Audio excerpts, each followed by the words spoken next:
Good morning. So I printed this case for the uBitx, and it turned out pretty good. There's some support where it's a 45-degree corner. That comes off very, very easily. Does leave a bit of a rough edge, but perfectly fine. So this side didn't come off near as clean, so I'll have to clean that up. So first impressions of the case. This seems to fit okay. I don't think I'll be able to use the stock screws. I'll have to get new screws. It's got a nice rear bezel.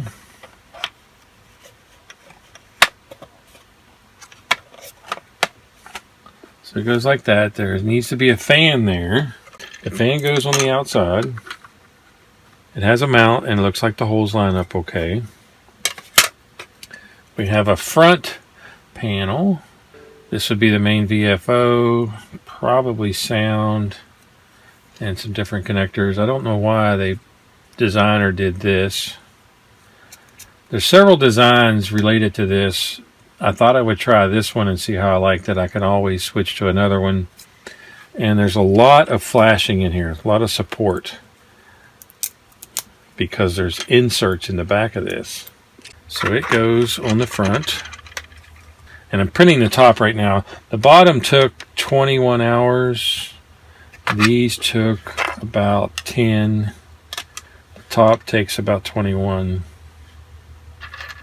I did 40% infill so I would have a nice strong box.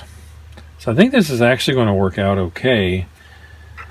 One thing I figured out with the case is if I take the 1602 and I put it in here, it doesn't go flush because the case does not have a cutout for this. It's cut out for the size of the LCD itself, not that. And I checked all of my other 1602s and they all have something there. So I took a knife and I kind of scratched in here what I need to cut out. So I'll go ahead and do that.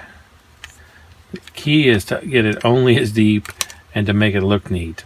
That's going to be a challenge, but something I need to do. So I'm going to go ahead and do that first. After I do this and get it fit in there good, I'll put the brackets to hold this together better.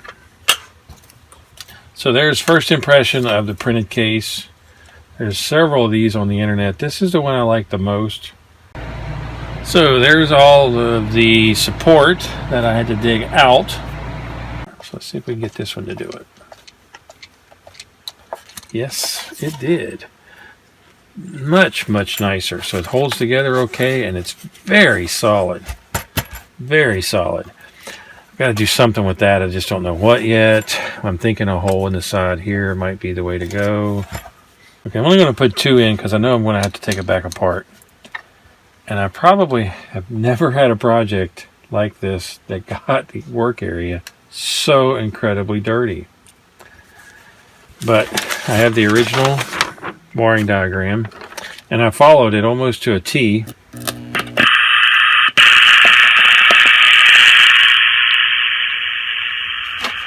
Okay, so I still have to use an external speaker, but I did put a jack in the side. I'm not even going to show it to you. It looks so ugly. I did such a bad job, I've got to print a whole new top.